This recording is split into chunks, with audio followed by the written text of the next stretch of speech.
you ever think, Sean, that you would be streaming live on the internet talking about Chilean lithium? Nope, never.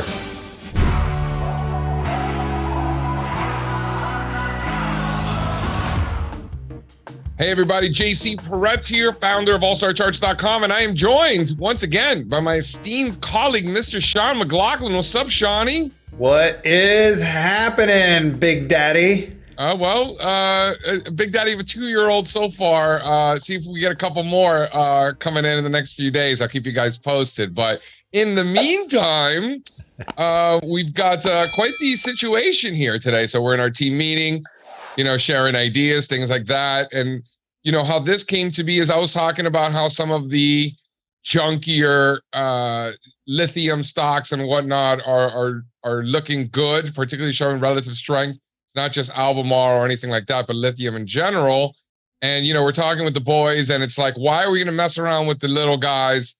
Why take on that risk when we've got some of the bigger guys winning? Let's go with that. So that's how we came to be. How we found the trade, on the other hand, I'll let you speak to this, is the fact that, we've bounced quite a bit. So the juice that we might be getting from selling some puts is not going to be as much as what buying the calls is going to cost. So we got a little bit of a twist on this particular trade. Let's walk through it. Well, it's not so much that there isn't a lot of juice to sell in the puts. It's the fact that we wanted to be more aggressive with a closer to the market action long call. We wanted to buy the 105 call. And to make it work, the way I like to do risk reversals, and there's no rule that says you have to do them this way, JC, but the way I like to do risk reversals is I like to have my puts that I'm shorting completely pay for my call position. And most of the time we do it, 1-to-1, right? Like we sell one put and we buy one call, and it's pretty clean like that. But in this case, because we wanted to be a little bit closer to the action with the calls, therefore the calls are a little bit more expensive, we are doing something that we don't do a whole lot, but we think it makes sense in this case. We're actually going to sell more puts than calls that we're buying. So in this case, we're selling two puts for every one call that we purchase. That way we can get a credit in the trade. Because with a bullish risk reversal, the way I like it to happen is that even if the big move, the big rise that we're looking for doesn't happen, even if it goes sideways, we could still get paid for the trouble, right? We're not in it for that initial credit, but I like to have that situation. So we sold the January 80 puts today. We sold 2 of them and we collected approximately $4 per contract. 2 of those, so let's call it $8, right? We bought one January 105 call, paid $4 for that. I'm sorry, $7 for that. When you net it together, we're left over with $1, and there's our position. Do you want to pull up that the P&L graph so people can get an idea what that looks like? I want to talk real quickly about this. What my original suggestion was let's sell some puts now, and if we get a pullback in the stock, we'll sell some more puts because we're probably going to get even more. And then you're like, why don't we just sell them all now, right? Well, there's a couple reasons why I felt that way, JC. Number one is I don't want to have to sit. I don't want to babysit this position and wait for better opportunities to get in. That might be a good move, but it doesn't jive with the way I like to do things. But more importantly, JC, is that the volatility in the options right now is still pretty juicy. So we're getting a good premium to sell the puts. But if SQM starts selling off, do we really want to be selling more puts into a sell-off? I don't know if I'd feel comfortable with that. Just on the simple reasoning of only losers average down losers, and exactly, technically, even though you plan that in that scenario, you're still technically averaging down a loser, which makes you a loser. And JC, also, that is correct. And also, that I like to sleep well at night, and selling puts into a downtrend does not help my sleep. Fair. Especially when you're using those proceeds to buy out of the money calls, right? Yeah. Okay. So that, and I was a little bit surprised that you were okay with that. because you're not one to break rules. So I wanted to ask you, are you technically breaking any rules or just going against maybe a little bit of tradition? Can you talk about that? You're not a rule breaker. Well, I kind of mentioned it before. There's no law that says a bullish risk reversal has to be 1-to-1, right? That's just the way I like to do it. That's the way I've always done it. It's simple. It's clean.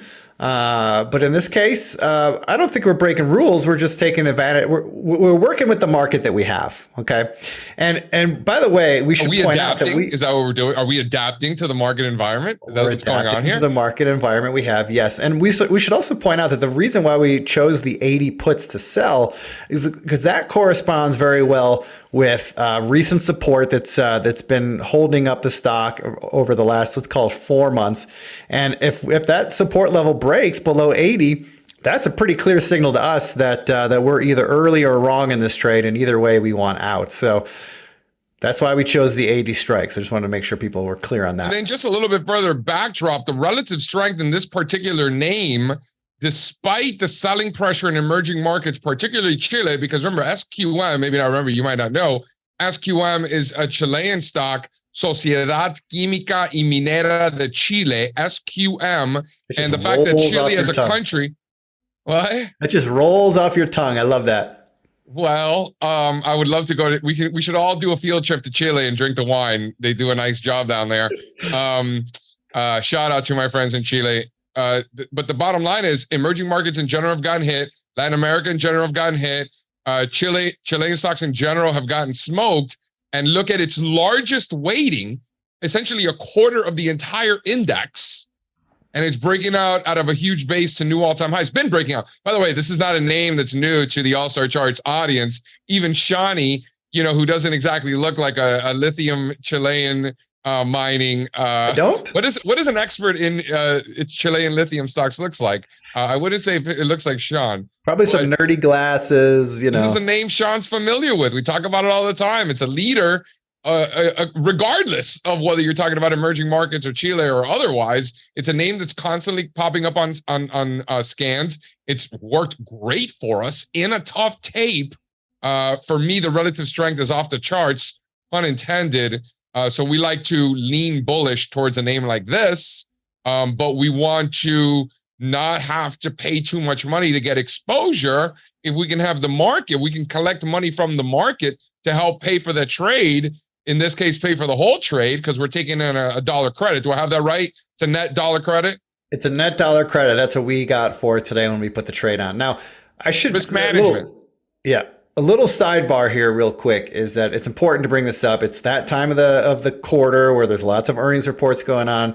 And that's been something we've been struggling with because a lot of our favorite setups right now are all in stocks that have earnings reports in the next week or two. Yep. SQM does have earnings coming up, but it's a little ways off. It's, what is it, November 16. So we got 3-4 weeks before that earnings report. But I'm of the mind here, JC, that if we're wrong in this trade, we're going to know pretty quickly before earnings. So that's why I'm a little bit more comfortable with this one. We have time to build some cushion. Okay, fine. Let's say the stock's right here before earnings. Are we pulling the plug? I think we're staying if we're right here. If we're lower, we're pulling the plug. Too much risk. Yeah, if we're getting close to down to 80, getting down there, I think that's where we gotta. And any closing price below 80, all bets are off. For sure. No matter what. No matter whether it happens later today or in 2-3 weeks, right? Correct. And then let's talk about taking profits, right? In the off chance that we might get this right, what does success look like? So in this trade, because we're doing it unbalanced, what we're going to do here is we're going to win one of two ways. We're going to win because SQM does not break below 80. And at the worst case scenario in that situation is both of our option strikes expire worthless and we keep the $1 credit that we collected today. That's not what we're playing for, but we'll take it, right? It's better than a sharp stick in the eye. However, if SQM does make a run at highs, which are right around 115, I believe, then our calls will be in the money. And JC, we've got a potential for unlimited gains in that situation. And you mentioned during our call this morning that if we're going to see a pullback in the dollar, that you have a good feeling about this one really ripping. And so we're not, in this case, JC, we're not going to be looking to take profits. We're going to let this thing ride.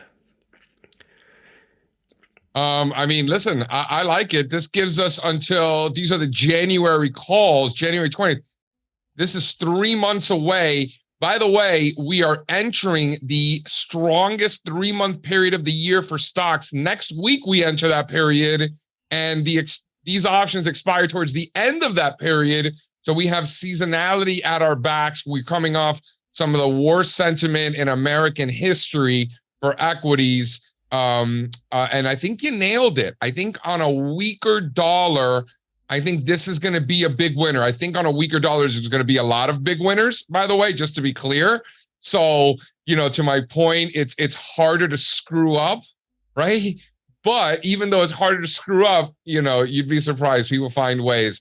I think a more direct play is in probably some kind of materials play, is probably going to be one of the bigger winners. And the fact that Sociedad Química Minera have shown that relative strength already, if you ease up on that dollar strength, that pressure that dollar strength is put on in equities, particularly these, and emerging markets, which have been showing outperformance out of relative to the developed markets, there's something there. And the fact that lithium stocks in general have been some of the strongest and held up some of the best across the board doesn't hurt either. So you just got a lot of check boxes. It doesn't mean we're going to be right. Doesn't mean it's going to change our lives. We can get stopped out tomorrow, but we're stacking the odds in our favor. And I like that. Yeah, we have a lot of things to like. I mean, the chart all by itself, just looking at this chart, is a bullish setup. These are the kind of setups I like to play. It doesn't look like other charts. It stands out, and if we get a rally in the broader markets, there's no reason to believe that this will not be a leader. And oh, by the way, I don't know if you've heard, but electric cars, electric vehicles, kind of a big deal. Government's pushing for more of that. They need lithium. I guess this isn't a long-term play, but still, it's nice to know you got that in our back pocket. That's what I hear. I don't know about all that.